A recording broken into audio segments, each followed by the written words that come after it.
मेरा नाम महिमा है।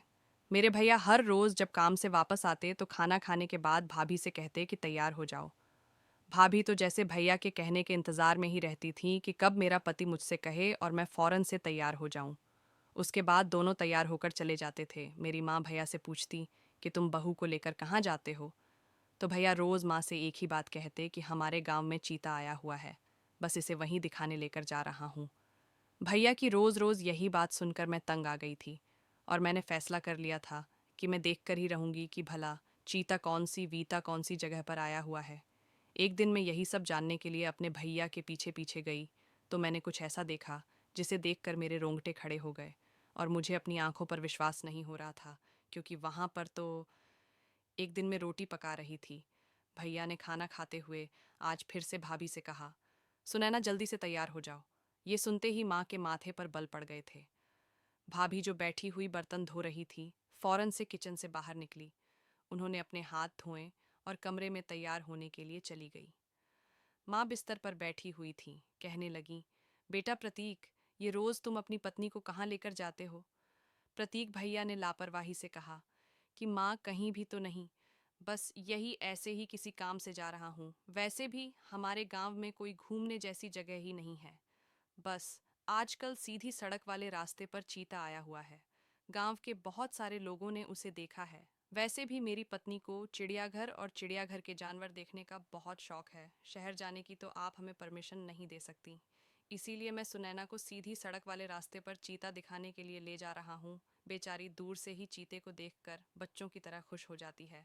मैं किचन में खड़ी रोटी पका रही थी और अचानक ही यह बात सुनकर मैंने तो अपने हाथ जल्दी से हाथ झाड़ लिए और किचन से बाहर निकलकर भैया की बात सुनकर शॉक्ड रह गई।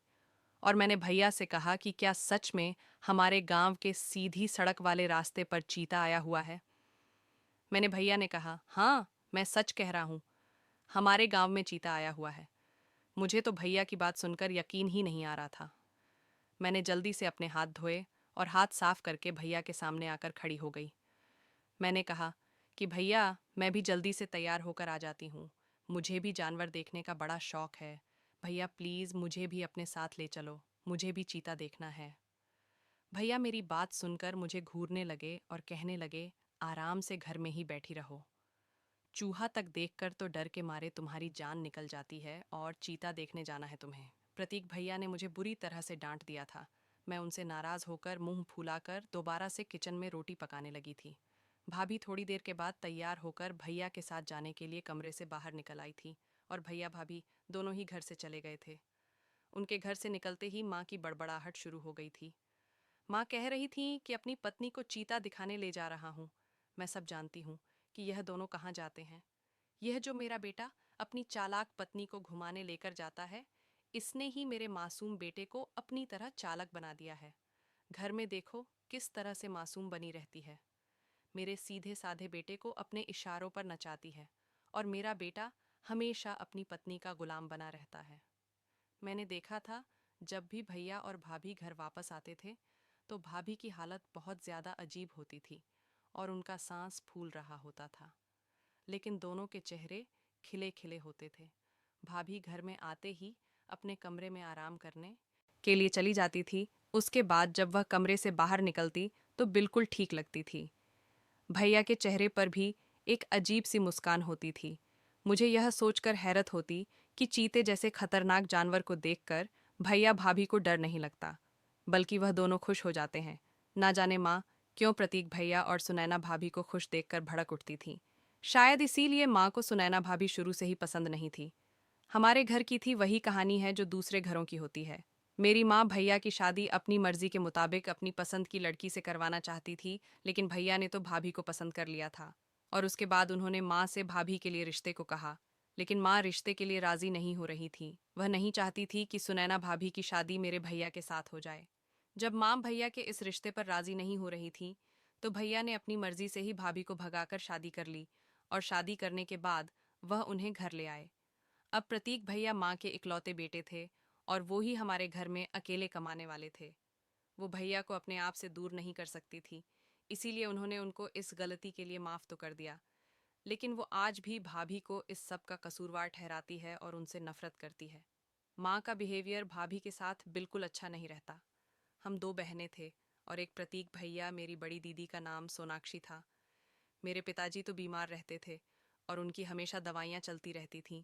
उनकी तबीयत कभी भी बिगड़ जाती थी। इधर माँ पिताजी की वजह से बहुत परेशान रहती थी, क्योंकि हमेशा मेरे पिता बीमार रहते थे और उनकी दवाइयों में काफ़ी सारा पैसा खर्च हो जाता था। माँ का कहना था कि मेरा एक ही बेटा है और उसकी शादी मैं अपनी पसंद के मुताबिक करूँगी, लेकिन भैया ने माँ के सपने को चकनाचूर कर दिया था। मैं तो अभी पढ़ाई कर रही थी, मेरा इंटर कंप्लीट होने वाला था। अब मेरे भैया भाभी की शादी को 8 महीने होने वाले थे। मैंने जब से होश संभाला था, माँ और पिताजी हमेशा छोटी छोटी बातों पर लड़ते रहते थे। मेरी दीदी की तो शादी हो गई थी, अब मैं ही कुंवारी बची थी। लेकिन मैं अभी शादी नहीं करना चाहती थी। मैं पढ़ लिख कर नौकरी करना चाहती थी, मगर हमारे गांव में लड़कियों को नौकरी नहीं करने दिया जाता था। मुझे तो नौकरी करती हुई लड़कियां बहुत पसंद थीं।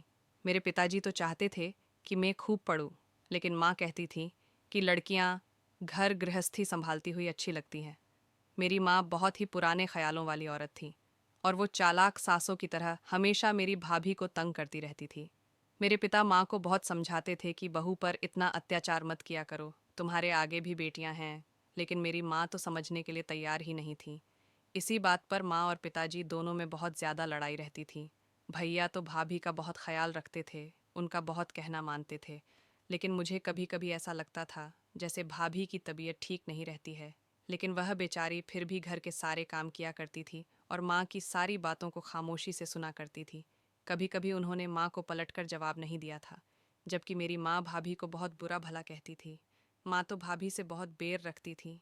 सुबह सवेरे ही माँ उठकर बैठ जाया करती थी, ढंग से दिन भी नहीं निकलता था, गर्मियों का महीना था।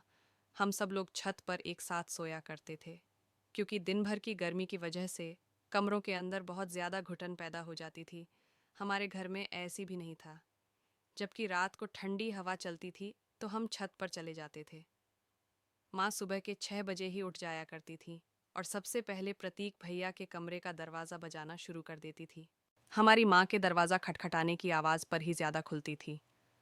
जिस अंदाज से माँ प्रतीक भैया के कमरे का दरवाज़ा बजती थी, हमें लगता था जैसे कोई तूफान आ गया है। हम उठकर बैठ जाते थे और प्रतीक भैया तो मलती हुई आंखों को दरवाज़ा खोलने के लिए आया करते थे।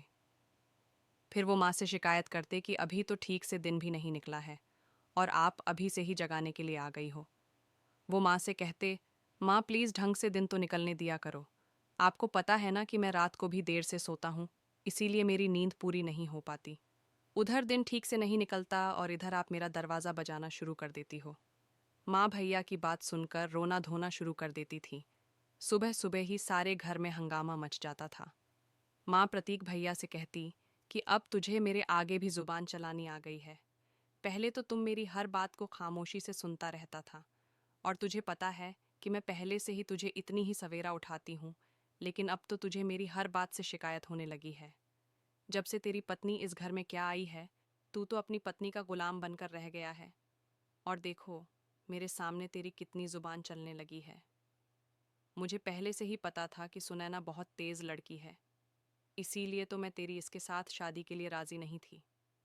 इस लड़की ने तुझे मेरे आगे बोलना सिखा दिया है, वरना तू तो अपनी माँ का सीधा साधा सा बेटा था। माँ भाभी और भैया को बहुत बुरा भला कह रही थी। पिताजी ने फिर माँ को डांट लगाई, कहने लगे कि इतनी सुबह सुबह किस बात का शोर मचाया हुआ है। भैया फिर खामोशी से नहाने के लिए चले गए। हमारा घर पुराने टाइप का बना हुआ था। माँ की बहस की वजह से हमारे घर में सुबह सुबह हंगामा खड़ा हो जाता था।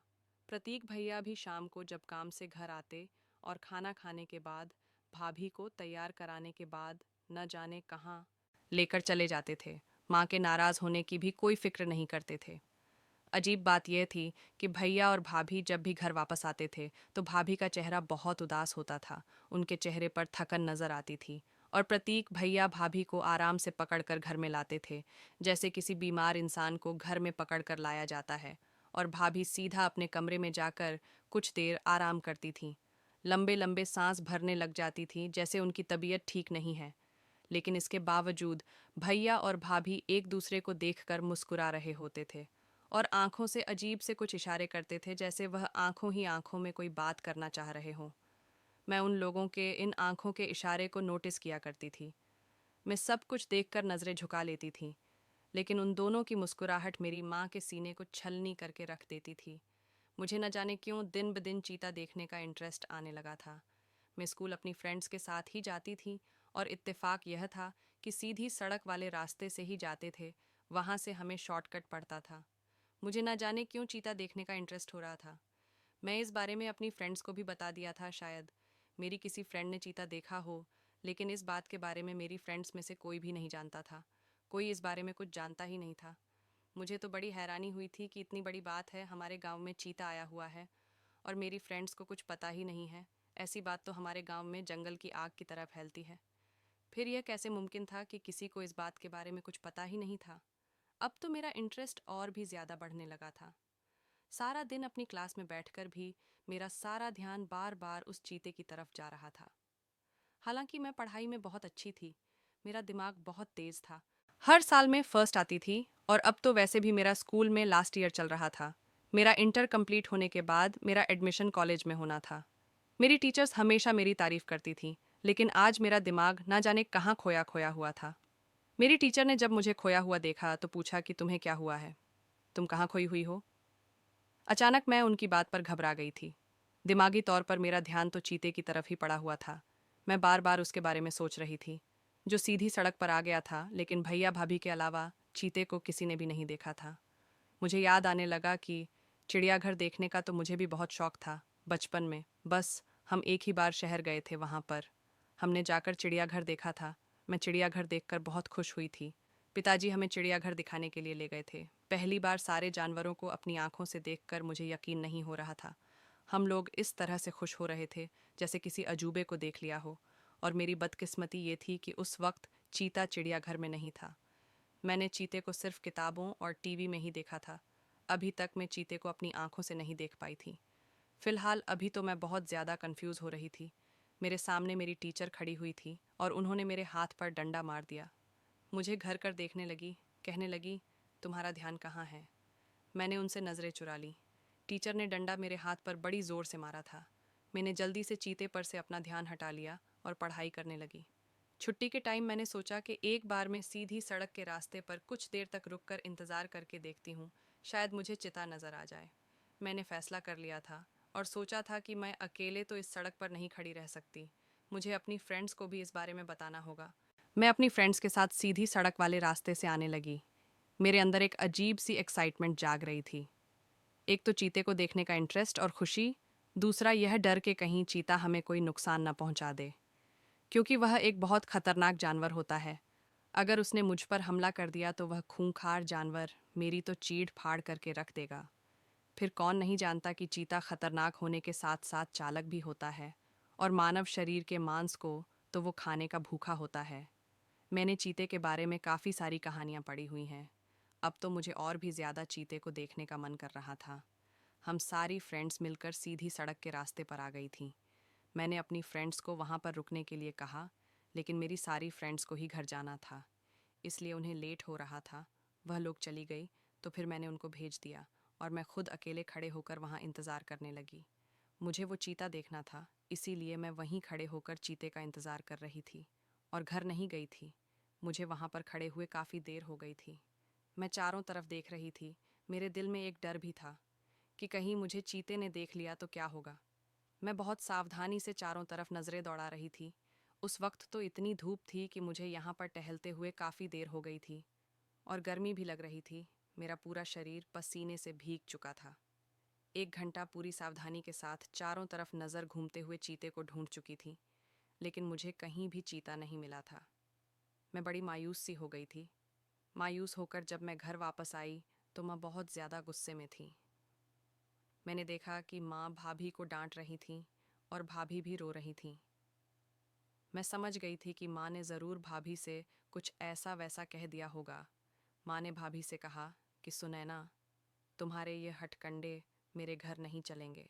बहाने बना बनाकर बहला फुसलाकर तू मेरे बेटे को रात को घर से उसे न जाने कहाँ लेकर चली जाती है। तू मेरे बेटे को मुझसे दूर नहीं कर सकती। मैं तुझे समझा देती हूँ कि रात को अपना बिस्तर छत पर कर लेना। इतनी गर्मी है, फिर भी तुम दोनों बंद कमरे में सोते हो। तुम दोनों को कमरे के अंदर नींद कैसे आ जाती है? प्रतीक को तो शादी से पहले बिल्कुल भी गर्मी बर्दाश्त नहीं थी, और अब जून के महीने में भी वो कमरा बंद करके सो रहा है। वो पहले हम सब लोगों के साथ ही छत पर सोया करता था। न जाने तूने मेरे बेटे पर ऐसा क्या जादू कर दिया है कि वह हमेशा तेरा ही कहना मानता है। मैं भी देखती हूँ कि रात को तुम लोग कैसे कमरे में सोते हो। माँ को न जाने भाभी से क्या प्रॉब्लम थी, वह बेचारी बिना आवाज के रो रही थी। भाभी माँ से कहने लगी कि मम्मी जी, मैंने तो प्रतीक से कहा था कि हम लोग छत पर बिस्तर करके सो जाते हैं, लेकिन उन्होंने मना कर दिया था। भाभी की किसी भी बात पर माँ को कोई यकीन नहीं आ रहा था। माँ भाभी से कहने लगी कि बस बस रहने दे, मेरे सामने ज्यादा मासूम बनने की जरूरत नहीं है। माँ ने तो फौरन ही उन्हें टोक दिया था। मेरी बड़ी दीदी, उनका रंग बहुत ज्यादा सांवला था, उनका कहीं रिश्ता नहीं हो पा रहा था। जब भाभी हमारे घर शादी करके आई थी तो माँ को उनका बड़ा भाई बहुत पसंद आया था। माँ ने शर्त रखी थी कि मैं तुझे एक ही शर्त पर एक्सेप्ट करूंगी, जब तू मेरी बेटी की शादी अपने भाई से करवा देगी। भाभी की फैमिली वाले तो पहले ही उनसे से बहुत ज़्यादा नाराज़ थे। बड़ी मुश्किल से भाभी ने अपनी फैमिली को अपनी तरफ से राज़ी किया था, और फिर अपने भाई को भी राज़ी किया था कि वो अपनी बहन का घर बसाने की खातिर उनकी नंद से शादी कर ले। अब भाभी ने तो भाग कर शादी की थी। वह लोग भाभी से बहुत ज़्यादा नाराज़ थे, लेकिन बहन भाई का रिश्ता तो बहुत ही प्यार से बनाया गया है। इसीलिए अपनी बहन का घर बसाने की खातिर और अपनी बहन को खुश देखने की वजह से उन्होंने भाभी को माफ़ कर दिया, और साथ ही साथ मेरी बड़ी दीदी के साथ शादी भी कर ली। भाभी का भाई मेरी दीदी का बहुत ख्याल रखता था, हमेशा उनके इशारों पर चलता था, जबकि मेरी दीदी का रंग बहुत सांवला था। इस वजह से उनका रिश्ता नहीं लग पा रहा था, लेकिन शादी करने के बाद वो अपनी पत्नी को बहुत प्यार करने लगा था। मेरी बड़ी दीदी बहुत अच्छी थी और बहुत अच्छे बिहेवियर की थी, लेकिन मेरी माँ ने उनकी आदत को बिगाड़ दिया था। माँ हर रोज़ उनसे फ़ोन पर बातें करती और कहती कि अपने पति को काबू में रखना, और यहाँ सुनैना भाभी को वह परेशान करती रहती थी। हालांकि सुबह सुबह ही उठकर भाभी घर के कामों में लग जाती थी। सुबह होते ही उन्होंने सबके लिए नाश्ता बनाना, घर की सफाई लगाना, दोपहर का खाना बनाना, सारे काम ज्यादातर भाभी ही किया करती थी। माँ तो सिर्फ थोड़ा बहुत पिताजी का काम ही कर लेती थी।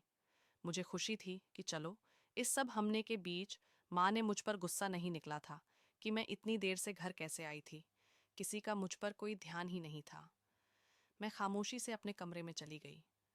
प्रतीक भैया तो नाश्ता करने के बाद सुबह को अपनी दुकान पर जाने के लिए घर से निकल जाते थे, और फिर शाम को ही घर लौटते थे।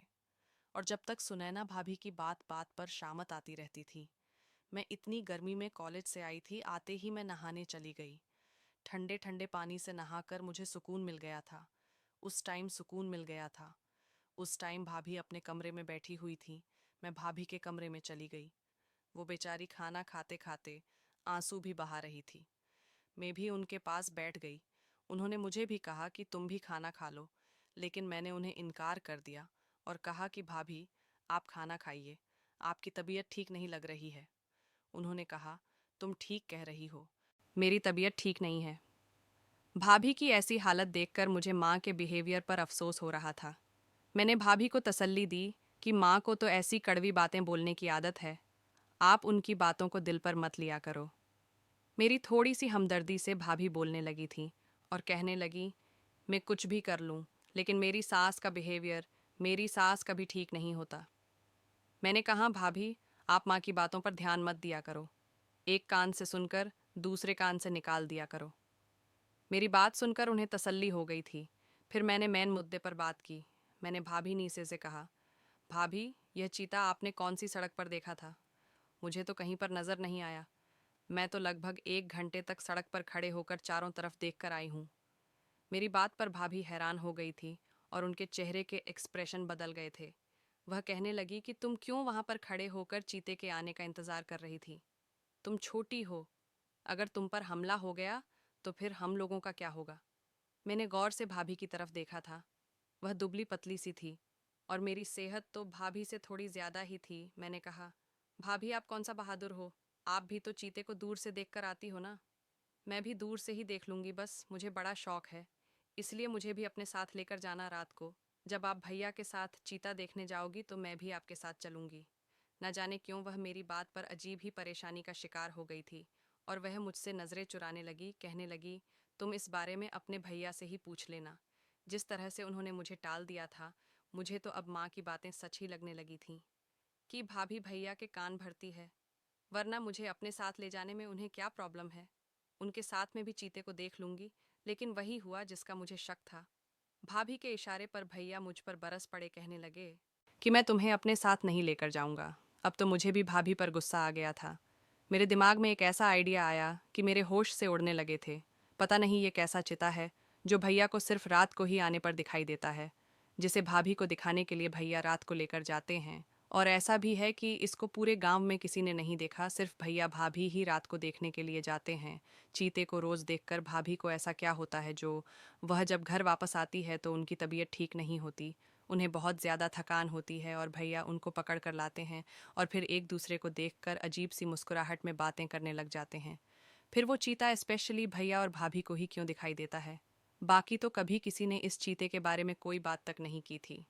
मैं जब भी अपनी फ्रेंड से मिलती थी और उनसे कहती कि सीधी सड़क वाले रास्ते पर कभी तुम लोगों ने चीते को देखा है, तो सब की सब मेरा मजाक उड़ाने लग जाती थी। कहती कि ऐसा कौन सा चिता है जो सीधी सड़क वाले रास्ते पर रहता है। अरे, अगर ऐसी कोई बात होती तो उस चीते को पकड़ने के लिए अभी तक टीम आ गई होती, क्योंकि कभी भी ऐसे खतरनाक जानवर को खुला नहीं छोड़ा जा सकता। लोग इस गांव से अपनी जान बचाने की खातिर यहाँ से अभी तक भाग गए होते। अगर ऐसा होता तो वह चीता अभी तक पकड़ा जा चुका होता। बात तो ठीक थी कि आखिर किसी और को वह चीता नजर क्यों नहीं आता। अब तो मेरे अंदर का एक जासूस जाग चुका था। मुझे अब इस राज से पर्दा हटाना ही था कि आखिर ऐसा कौन सा राज है जो भैया भाभी रोज इसी टाइम पर जाते हैं। वह भी माँ के मना करने के बावजूद भी मैं अब दिल में यह ठान चुकी थी कि सच्चाई को सामने लाकर ही रहूंगी। अभी मैंने अपनी बात पर ध्यान ही दिया था और मैं इस बारे में सोच ही रही थी कि मेरी बड़ी दीदी रोते धोते हुए हमारे घर पर आ पहुंची। उनके पति से उनका बहुत बड़ा झगड़ा हो गया था और उन्होंने दीदी के मुंह पर थप्पड़ मार दिया था। अब हमारे घर पर एक और तूफान खड़ा हो चुका था। काफ़ी दिनों तक दीदी हमारे घर पर ही रही और कुछ दिनों बाद उन्होंने एक अजीब सी रट लगा ली। वो कहने लगी कि प्रतीक भी सुनैना को एक दो थप्पड़ मारकर उसको उसके मायके छोड़ कर आए। ये बात सुनकर तो भैया जब गए थे, क्योंकि भैया भाभी आपस में एक दूसरे के साथ बहुत खुश रहते थे। भैया ने कहा कि तुम्हारे इस मैटर में भला मेरा और सुनैना का क्या कसूर है। ये बात कहनी थी कि माँ तो भैया के पीछे ही पड़ गई। कहने लगी, हाँ, तुम्हारी पत्नी तो बहुत मासूम है। मेरी बेटी का ही सहारा कसूर है। मुझे अपनी बेटी की शादी इस मनहूस के भाई के साथ करने ही नहीं चाहिए थी। मुझे क्या पता था कि वह मेरी बेटी के साथ साथ अत्याचार करता है, उस पर हाथ उठाता है। प्रतीक भैया कहने लगे, आपकी बेटी ने कुछ गलत किया होगा, तभी तो इसका पति भी इस पर हाथ उठाने पर मजबूर हो गया। ऐसे ही तो कोई किसी पर हाथ नहीं उठाता। माँ कहने लगी, तुझे अपनी बहन की तकलीफ का ज़रा भी एहसास नहीं है। ये बात सुनकर पिताजी को भी गुस्सा आ गया था। उन्होंने भी माँ को डांट लगाई और कहा कि बेटा ठीक कह रहा है। तू अपनी बेटी से फ़ोन पर बात किया करती थी और उसकी यही समझाती थी कि अपने पति को हमेशा काबू में करके रखना। हर मर्द काबू में आने वालों में से नहीं होता। तेरी बेटी ने तेरा कहना मानकर ही घर में लड़ाई झगड़ा पैदा किया होगा, तभी इसका पति इस पर हाथ उठाने पर मजबूर हो गया होगा। इस बात पर माँ और पिताजी दोनों में आपस में झगड़ा होने लगा था। हमारा घर तो ऐसा प्लेटफॉर्म बन गया था जहाँ पर हमेशा झगड़े ही होते रहते थे। लेकिन माँ और दीदी ने तो जिद बांध ली थी कि अब तो इस घर में तुम्हारी पत्नी तभी वापस आएगी जब यह अपने भाई को जाकर समझाएगी कि वह मेरी बेटी से आकर माफ़ी मांगे और यहाँ से लेकर चला जाए। भैया बहुत ही ज़्यादा परेशान हो गए थे। भला ये किस तरह की जिद थी? इस सब में भैया भाभी का तो कोई कसर नहीं था। भैया बार बार भाभी की तरफ देख रहे थे और भाभी का रो रो कर बुरा हाल था। भाभी खुद आकर आगे बढ़ी और माँ से कहने लगी कि माँ जी, मुझे दीदी का दुख है, लेकिन भैया की सज़ा मैं क्यों भुगतूं? भाभी की बात बिल्कुल ठीक थी, लेकिन कुछ भी हो जाता, मेरी माँ अपनी जिद से हटने वाली नहीं थी, चाहे वह उन दोनों का रिश्ता क्यों न ख़त्म करवा देती।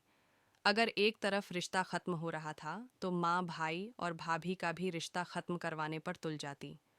माँ पर तो पिताजी की भी किसी डांट का कोई असर नहीं होता था। प्रतीक भैया जी भाभी पर हाथ तो नहीं उठाया, लेकिन उन्हें सामान पैक करने का कहने लगी, सुनैना जाकर अपना सामान पैक करो। मैं तुम्हें तुम्हारे मायके छोड़कर आता हूँ। भाभी को गुस्सा आ गया था और वह कहने लगी, प्रतीक, तुम मुझे किस बात की सजा दे रही हो? भैया ने अपनी नजरें झुका ली थीं। भैया माँ की जिद के सामने इनकार नहीं कर सकते थे। माँ को तो सिर्फ लड़ाई झगड़ा करने का मौका चाहिए होता था। माँ कहते कि अगर मैं अपनी पसंद की लड़की इस घर में लेकर आती तो वह मेरे घर को स्वर्ग बना देती। मैंने तो बेकार ही इसके भाई की शादी अपनी बेटी के साथ कार्रवाई कहीं और करवाती तो मेरी बेटी का घर भी खुशी खुशी बसा हुआ होता। माँ ने रो रो कर बुरा हाल कर दिया था। उधर पिताजी का गुस्सा ऐसी बातें सुनकर हाई हो चुका था। सुनैना भाभी रोते धोते अपना सामान पैक करके घर से जा चुकी थी, क्योंकि झगड़ा अब डिवोर्स तक पहुंच चुका था। क्योंकि माँ की शर्त थी कि तुझे अगर अपनी बहन का घर बसाना है तो अपनी पत्नी को डिवोर्स देनी होगी। लेकिन भैया तो किसी भी हाल में भाभी को नहीं छोड़ सकते थे। अब घर में हर दिन इस बात पर झगड़े होने लगे थे। रात के टाइम पर अचानक मेरी आंख खुली। मैंने देखा कि भैया के कमरे का दरवाज़ा खुला हुआ था और वह अपने कमरे में मौजूद नहीं थे। बाहर का गेट खोलकर घर से बाहर चले गए थे। मैं सोच रही थी कि आज तो भाभी भी घर में नहीं है। भैया इस टाइम पर कहाँ गए होंगे? लेकिन यह एक दिन की बात नहीं थी। अब भैया हर रोज रात को घर से निकल जाते थे। इस बार मैंने भैया का पीछा करने की ठान ली थी। जैसे ही भैया बाहर निकले, मैं भी जल्दी से दुपट्टा ओढ़कर घर से निकल गई थी। माँ और पिताजी तो गहरी नींद में सोए हुए थे। सड़कों पर गहरा सन्नाटा छाया हुआ था। मैंने देखा कि भैया भाभी के मायके की तरफ जा रहे थे, क्योंकि भाभी का मायका भी हमारे घर से थोड़ी ही दूरी पर था। इस टाइम वह भाभी के मायके की तरफ क्यों जा रहे थे? मुझे तो डर लग रहा था। कहीं भैया ने अगर मुझे उनका पीछा करते हुए देख लिया तो मेरी पिटाई लग जाएगी। मुझे लगा कि कहीं भैया भाभी को मायके से चीता दिखाने तो नहीं लेकर जा रहे। पहले भैया भाभी के घर गए। मैंने देखा कि भाभी दरवाजे पर ही खड़ी होकर भैया का इंतजार कर रही थी। उन्होंने अपने चेहरे को छुपाया हुआ था। वह दोनों हाथ पकड़कर चलने लगे। मैं भी उनका पीछा कर रही थी। वह दोनों सीधी सड़क वाले रास्ते पर चलने लगे। मैं उन दोनों का पीछा करते करते सीधी सड़क वाले रास्ते पर ही चलने लगी थी। मुझे डर लग रहा था कि कहीं से चीता ना आ जाए, फिर मैं अपना बचाव कैसे कर सकूंगी। मेरे दिल में आया कि मैं वापस लौट जाऊं, लेकिन मेरे अंदर बैठे इंसान काम में क्या कर सकती थी। मेरे अंदर तो बस यह जाने का इंटरेस्ट था कि भैया भाभी रात को चीता ही देखने जाते हैं या फिर कुछ और। मैं उनके पीछे पीछे ही चल रही थी। भैया भाभी को लेकर पता नहीं कहाँ जा रहे थे। हम लोग चलते चलते काफ़ी दूर तक आ गए थे। मैंने तो ये रास्ता भी नहीं देखा था। मैं तो बस उनको फॉलो कर रही थी। मुझे डर भी लग रहा था, लेकिन मैं देखना चाह रही थी कि आखिर ये दोनों कहाँ जा रहे हैं और फिर इतनी रात को इनका यहाँ से जाने का क्या मतलब बनता है। ये सड़क बहुत लंबी थी। हम लोग चलते चलते काफ़ी दूर तक आ गए थे। तभी अचानक मुझे किसी चीज़ की हलचल महसूस हुई। मैं घबरा गई थी कि कहीं चीता तो नहीं आ गया। जैसे ही मैंने पलट कर देखा तो दूर से एक गाड़ी आ रही थी। मेरी जान में जान आई। लेकिन मैं यह देखकर हैरान थी कि भैया और भाभी एक सरकारी अस्पताल के अंदर घुस गए थे। यह सरकारी अस्पताल हमारे गांव के बाहर थोड़ी सी दूरी पर बना हुआ था। भैया भाभी सरकारी अस्पताल के अंदर चले गए। मैं भी उन दोनों के पीछे पीछे अंदर चली गई। जैसे ही मैं अंदर गई, वहां पर मुझे नर्स ने रोक लिया और मुझसे पूछा कि तुम्हें क्या काम है। मैंने अपना चेहरा दुपट्टे से छुपाया हुआ था। अचानक भैया भाभी ने पीछे पलट कर देखा और उन दोनों ने मुझे पहचान लिया। मैं हैरान रह गई थी और मेरी सारी सच्चाई खुलकर भैया भाभी के सामने आ गई थी।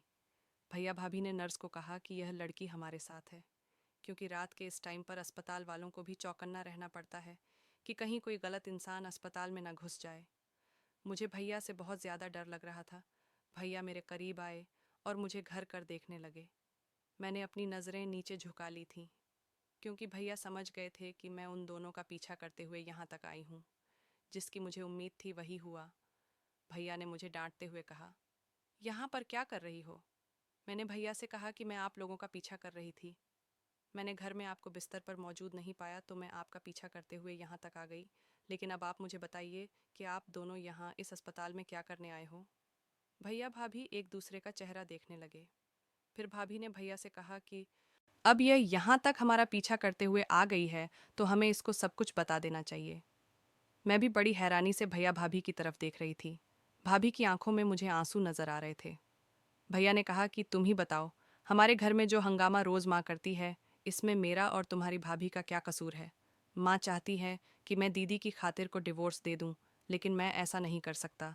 माँ ने ही तो ज़बरदस्ती सुनैना के भाई के साथ दीदी की शादी करवाई थी। हालांकि सुनैना का भाई शादी करने के लिए तैयार भी नहीं था। लेकिन वह सिर्फ अपनी बहन का घर बसाने की खातिर शादी करने के लिए तैयार हुआ था। अब जब वह अपने पति से लड़ झगड़कर हमारे घर पर आ गई है, तो इसमें भी सुनैना का कोई कसूर नहीं है और सज़ा सुनैना को और मुझे दी जा रही है। तुम जानती हो कि मैं तुम्हारी भाभी से कितना प्यार करता हूँ। मैं इससे दूर नहीं रह सकता और मैं यहाँ अस्पताल में आज पहली बार नहीं आया। हर रोज़ मैं यहाँ अस्पताल में आता हूँ। तुम्हारी भाभी को एक अजीब तरह की बीमारी है, जिसमें उसके शरीर की रोज़ाना मशीनों के द्वारा थेरेपी की जाती है। इस अस्पताल में सारी मशीनें मौजूद हैं। मैं हर रोज़ तुम्हारी भाभी को यहाँ थेरेपी के लिए लेकर आता हूँ। मुझे पता है कि माँ कभी भी हमें एक साथ घूमता हुआ नहीं देख सकती, इसीलिए मैं घर पर चीते का बहाना बनाता था। अगर मैं उनको सुनैना की बीमारी के बारे में बता देता तो माँ सुनैना को और ज़्यादा तंग करती और कहती कि बीमार होते हुए भी मेरे बेटे के पल्ले बंध गई हैं। मैं नहीं चाहता था कि सुनैना की बीमारी की वजह से माँ उसे और ज़्यादा परेशान करें, इसीलिए मैं खामोशी से यहाँ पर सुनैना का इलाज करवा रहा हूँ। मैं माँ के भी खिलाफ नहीं जा सकता और अपनी पत्नी के भी, जबकि मुझे पता है कि कौन सही है और कौन गलत है। माँ ने जब कहा कि महिमा को घर से निकाल दूं, इसीलिए मैं उसे उसके मायके छोड़ आया, क्योंकि मुझे और अच्छा मौका मिल गया था कि मैं रात को बहाने से सुनैना के मायके से उसे थेरेपी करने के लिए ले जाया करूंगा और मुझे चीते वाला झूठ भी नहीं बोलना पड़ेगा। उस दिन मेरे दिमाग में कोई आइडिया नहीं आया था, इसीलिए मैंने चीते की बात कह दी थी। मैं बड़ी हैरानी से बात भैया की बातें सुनने लगी। मैंने कहा, भैया, मैं तो आपका पीछा करते हुए इसीलिए आई थी कि कहीं आप आज भी भाभी को चीता दिखाने ले जा रहे हो, क्योंकि मुझे भी ये सुनकर खुशी हुई थी कि हमारे गांव में चीता है और मैं भी उस चीते को देखना चाहती थी। लेकिन जब आपने पूरी सीधी सड़क पार कर ली तो मैं समझ गई थी कि आप कहीं और जा रहे हो। लेकिन भाभी का यह इलाज कब से चल रहा है? भैया ने कहा कि तुम्हारी भाभी के शरीर में एक अजीब तरह की बीमारी पैदा हो गई है, जो कोई इतनी बड़ी तो नहीं है, लेकिन उसके लिए यह थेरेपी होना बहुत ज़रूरी है, ताकि आगे तक इस बीमारी की जड़ ख़त्म हो जाए। और ये इलाज 4 महीने से चल रहा है। लगभग 1 महीने का इलाज और रह गया है। उसके बाद मैं सुनैना को मायके से ही ले जाकर कहीं दूसरे घर में शिफ्ट हो जाऊंगा, क्योंकि वहाँ रहते हुए तो माँ कभी हमें चैन से जीने नहीं देंगी। मैं दोबारा वापस अपने घर नहीं जाऊंगा। अगर हर रोज़ हमारे घर में लड़ाई झगड़ा रहे तो सुनैना दिन ब दिन और ज़्यादा बीमार होती चली जाएगी। जब थेरेपी होती है तो सुनैना बहुत ज़्यादा परेशान हो जाती है और इसके शरीर में थकावट महसूस होने लगती है। मैं उसे पकड़कर लेकर जाता हूँ और मैं उसको देखकर खुश होता हूँ कि बस कुछ दिनों की बात और है, मेरी पत्नी पूरी तरह से ठीक हो जाएगी। मैंने भैया से माफ़ी मांगी और कहा कि भैया, मुझे माफ़ कर दीजिए। मुझे आपका ऐसा पीछे नहीं करना चाहिए था, बल्कि मुझे आपसे इस पूरी बात के बारे में पूछ लेना चाहिए था। भैया ने कहा, कोई बात नहीं, बस तुम हमारे लिए प्रार्थना करो, क्योंकि माँ मेरे और मेरी पत्नी पर ज़्यादा ही अत्याचार करने लगी है। भाभी की थेरेपी होने लगी थी। भाभी की थेरेपी होते हुए देखकर मुझे डर लगने लगा था, क्योंकि उनकी चीख निकल रही थी। ये ऐसी थेरेपी थी जिसमें शरीर का गंदा खून निकाल लिया जाता था, ताकि यह जो बीमारी है वह भाभी की खून की वजह से थी और वह सारी बीमारी उनके गंदे खून के थ्रू निकल जाए। फिर हम भाभी को लेकर उनके मायके चले गए थे। मैंने घर जाकर पिताजी को सारी बात बता दी, क्योंकि एक वही थे जो माँ और दीदी को काबू में कर सकते थे और भैया को घर बुला सकते थे। पिताजी ने माँ को खूब डांट लगाई और कहा कि अगर मेरा बेटा अपनी पत्नी को लेकर घर नहीं आया तो मैं तुम्हें तलाक दे दूंगा। आज पिताजी ने भी फैसला कर लिया था कि आर या पार ही होगा। माँ के पास तो अब कोई रास्ता ही नहीं बच रहा था, इसीलिए उन्होंने अपने आप को शांत कर लिया, क्योंकि पिताजी को हमेशा भाभी ही सही लगती थी और वह इसी बात पर माँ से झगड़ा करते रहते थे।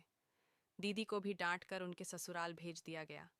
पिताजी ने दीदी पर भी डांट लगाई कि अपनी माँ के कहने में आकर कभी अपना घर मत बिगाड़ना, क्योंकि दीदी हर बार माँ के कहने पर ही जीजाजी से लड़ाई झगड़ा करती थी। उनका कहना था कि अपने पति को पल्लू से बांध कर रखो, जबकि भाभी पर वह अत्याचार करती थी। भैया भाभी को खुलकर आपस में बातें भी नहीं करने देती थी। कुछ दिनों बाद भाभी अपने घर आ गई। माँ का बिहेवियर धीरे धीरे भाभी के साथ ठीक हो गया, क्योंकि पिताजी माँ पर बहुत ज़्यादा सख्ती करने लगे थे। वह माँ को डांट में रखते थे। पहले भी वह माँ को बहुत डांटते थे, लेकिन उन्हें माँ से ज़्यादा बात करना कि बेटे का घर बसाना है तो अपनी पत्नी को काबू में करना होगा। माँ बिल्कुल ठीक चल रही है भाभी, और भैया की जिंदगी भी आपस में बहुत अच्छी चल रही है। मैं बहुत खुश हूँ अपने सुखी परिवार को देखकर, क्योंकि अब हमारे घर में लड़ाई झगड़े भी बहुत कम हो गए हैं। उधर दीदी अपनी ससुराल में बहुत खुश है, क्योंकि पिताजी ने माँ से मोबाइल छीन लिया है और कहा है कि जब बेटी घर आया करेगी तभी उससे बात किया करो। फ़ोन पर गलत बातें करके अपनी बेटी को ससुराल वालों के खिलाफ भड़काया मत करो। मैं आपसे रिक्वेस्ट करती हूँ कि अपनी बेटियों को हमेशा ससुराल में बसने की और ससुराल वालों को समझने की एडवाइस दिया करें, और कभी मेरी माँ जैसी ना बने। अगर ऐसा ही है तो फिर अपनी बहू को भी वही सब करने दीजिए जो आपकी बेटी उसके ससुराल वालों के साथ कर रही है। इसीलिए सब मिलजुल कर खुश रहिए और आपस में प्यार मोहब्बत बनाए रखिए, ताकि हमारी नफरत की वजह से कभी कोई चोरी चुप के गलत कदम ना उठा सके। दोस्तों, उम्मीद करती हूँ आपको हमारी कहानी पसंद आई होगी। कहानी पसंद आई है तो वीडियो को लाइक करें। चैनल पर नए हैं तो चैनल को सब्सक्राइब करें, और हाँ, नोटिफिकेशन बेल को ज़रूर दबाएं ताकि अगली अपडेट सबसे पहले आपको मिले।